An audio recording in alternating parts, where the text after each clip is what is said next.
Pericoloso Sporgesi, bezvýznamný maliar a ešte bezvýznamnejší sochár benátskej renesancie. Bol súčasníkom takých velikánov ako Tizian, Leonardo da Vinci, Botticelli, Raphael, Michelangelo, Dürer, Bellini. A nie len to, nebol len ich súčasníkom, všetkých ich osobne poznal a s mnohými sa dokonca aj priatelil. Aj keď, treba to povedať, mnohí, ktorých považoval za svojich priateľov, mu priateľstvo neopätovali. Bol typickým renesančným outsiderom svojej doby, jedným z množstva renesančných maliarov, ktorých meno upadlo do zabudnutia. História si bohužiaľ pamätá len významné mená a na tie bezvýznamné bezostyšne zabúda. A to je často na škodu. Pericoloso pochádzal zo starej benátskej hrobárskej rodiny a svoje detstvo tak prakticky strávil na ostrove San Michel, prezývanom Cimitero. Cimitero znamená v taliančine cintorín a je to ostrov, kde viac menej nie je nič iné, len hroby. Slúžil a aj dnes ešte slúži ako cintorín. Teda žiadny romantický ostrov, ale cintorín, aj keď svoju poéziu a romantiku nesporne má a zachoval si ju dodnes. Otec s dedom ho ako jediného následníka starej hrobárskej dynastie už odmala mimoriadne intenzívne zaúčali do tajov hrobárskeho remesla. Nie, že by bol Pericoloso jedináčik, mal celkom 13 sestier a preto pochopiteľne prišiel na rad v tejto dynastii mortále práve naň. Treba však povedať, že na ostrove San Michel neraz aj pookrial, lebo doma sa to často už nedalo so sestrami vydržať. Zvuky morských vln a chichotajúcich sa i stenajúcich čajok boli zvukmi jeho detstva. Čajky boli vlastne jeho prvými kamarátkami, napriek tomu, že mu často zjedli desiatu, niekedy aj priamo z rúk. Kto raz bol na ostrove San Michel, vie, že čajky sú tam mimoriadne drzé, neznesiteľné, až morbídne. Veď sú to aj cintorínske čajky. Starostlivosť jeho otca a najmä deda bola skutočne neznesiteľná. Tak veľmi tlačili na hrobárskú pílu, že Pericolosovi hrobárske remeslo doslova sprotivili. Nenapomáhali tomu ani vety typu "No, nie je to krásna práca byť stále na čerstvom vzduchu", alebo "Hrobárske remeslo je to najpoctivejšie remeslo na svete". A ten výhľad, more a Benátky ako na dlani, krajšieho miesta na svete niet, Pericoloso. Otec s dedom sa však márne snažili a malý Pericoloso nástojil na tom, že sa chce naučiť čítať a písať, že chce jednoducho chodiť do školy. Ale nie do hrobárskej základky, ako si želal jeho otec a hlavne dedo, ale do úplne normálnej nehrobárskej školy. Vďaka pochopeniu svojej milujúcej matky tak začína Pericoloso ako 7-ročný navštevovať normálnu školu. V škole sa mu veľmi páčilo. Okrem iného aj to, že tam tak strašne nefúkalo ako na San Michel. Čajky mu nezjedli desiatu a tak potom nebol hladný a hlavne nemusel neustále počúvať reči o tom, aké je to úžasné remeslo byť hrobárom. Taktiež už nemusel počúvať hrobárske historky, vtipy, porekadlá a zúčastňovať sa pohrebov. Pericoloso neznášal predovšetkým hrobárske porekadlá, ktorými ho častoval jeho dedo. No tu je zo pár z nich. Akú jamu si vykopeš, takú budeš mať. Lyžicou veľkú jamu nevykopeš. Jama hlboká, tak od oka. Nechápal ich pointu či význam. To otcové porekadlá mali aspoň humor. Keď sa jeho dedo raz podkol a spadol do jamy, otec povedal Pericolosovi: "Pericolosi, no vidíš, je to ako v tom porekadle. Kto inému jamu kope, sám do nej spadne." A z jamy sa ozvalo dedové: "Padni komu padni." V škole si Pericoloso zo všetkého najviac obľúbil kreslenie. Kreslil celý čas. Síce veľmi, veľmi zle, ale za to vytrvalo. Nepatril k prirodzeným talentom, ba ani k talentom, avšak bol, ako sa vraví, dříč. Preto sa zvláštnou zhodou okolností už ako 10-ročný stáva učňom u významného benátskeho maliara Giovanni Belliniho. Ako sa tam dostal, si môžeme len domyslieť. Stála za tým jeho matka? A stála pritom? Alebo... No, tak či onak, Pericoloso sa ocitá v maliarskej dielni medzi mimoriadne talentovanými deťmi a mladíkmi. Ako malý omyl prírody, v zmysle maliarského talentu.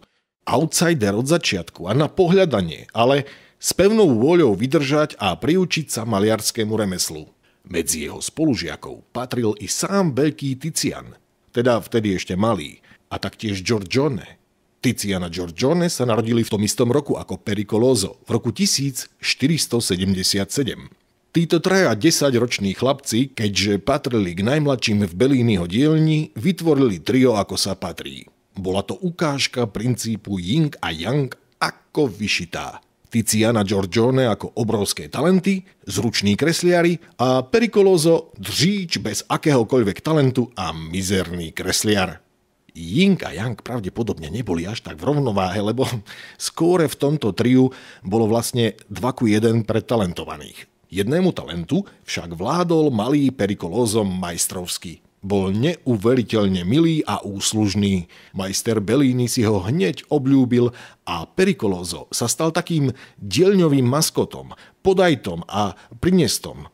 Pravdou je, že okrem neho sa nikto z chlapcov v dielni nedokázal tak čudovať tomu, ako majster Bellini namaľoval ten či onen obraz. Pericolosova matka počase, keď videla výsledky práce svojho syna a porovnala ich s bravúrnymi prácami jeho spolužiakov, zapochybovala, či urobila dobre, keď ho dala do maliarskej dielne.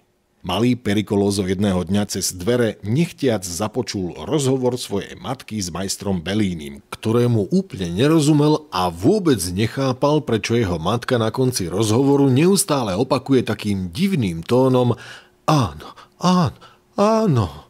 Áno. Rozhovor prebiehal takto. Majstre, asi to bol omyl. Pericoloso nemá na to byť umelcom. Keď porovnám jeho práce so spolužiakmi, začala Pericolosova matka. Tak ja by som to zasa tak čierne nevidel, milá Angelina. Vyzleč sa, povedal majster Bellini na to.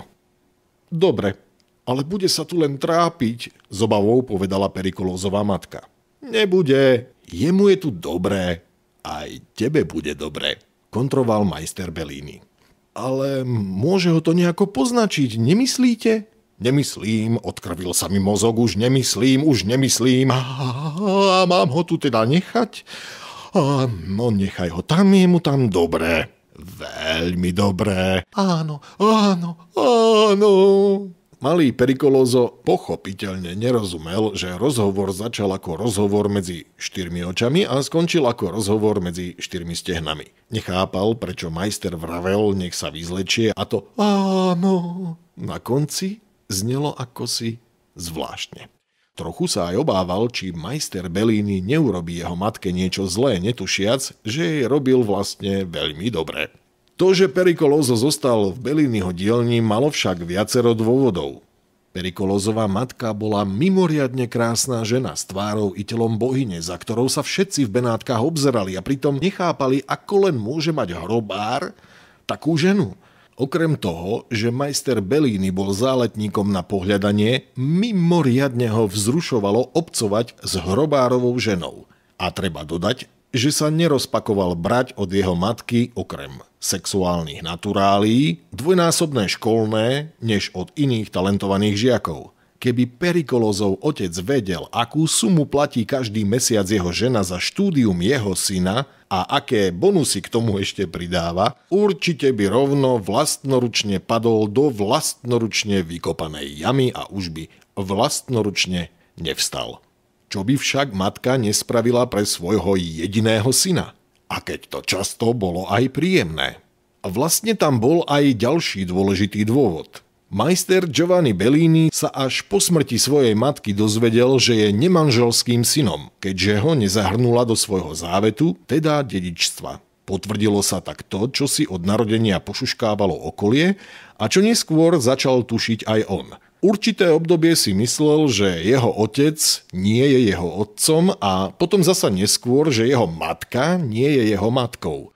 Jeho otec Jacopo Bellini, známy benátsky maliar, však nakoniec bol jeho pravým otcom, avšak matka nebola jeho pravou matkou. Jeho milovaný brat Gentile, s ktorým zdieľal učňovské roky v otcovej maliarskej dielni a s ktorým si tak dobre rozumel, tak nakoniec nebol jeho vlastným bratom. Že by si tak dobre rozumeli práve preto, že boli nevlastní bratia?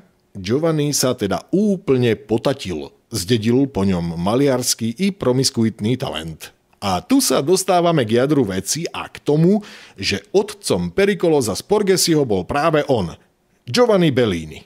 Všetko nasvedčuje tomu, že Pericolosovú podobu ako malého dieťaťa, Pericollo Batolaťa, môžeme uzrieť, ak sa zadívame na jednu z Belliniho Madon s dieťaťom. Preto tvrdenia niektorých historikov, že Pericolosova matka za školné svojho syna neplatila a zostalo len pri naturáliách, môžu byť blízko pravde. Títo historici celkom logicky tvrdia, že žena hrobára by v tej dobe vôbec nebola schopná platiť školné. Otázkou však je, čoho bola schopná hrobárova žena tej doby. Pericolosová podoba v detstve je zachytená na viacerých obrazoch Giovanniho Belliniho. Majster Bellini zobrazoval malého Pericolosa spolu s matkou ako malého Ježiška. Matka bola pochopiteľne zobrazovaná ako Mária. Podobu malého Pericolosa ako Ježiška možno vidieť v Benátkach na viacerých miestach, buď v samotnej akadémii alebo na oltáre v kostole San Zaccaria. Pri pozornejšom vzhliadnutí Belliniho diel s touto tematikou je nad benátske slnko jasnejšie, že sa v prípade Ježiška vždy jedná o podobu toho istého chlapčeka. No a kto iný by to mohol byť, ak nie Pericoloso?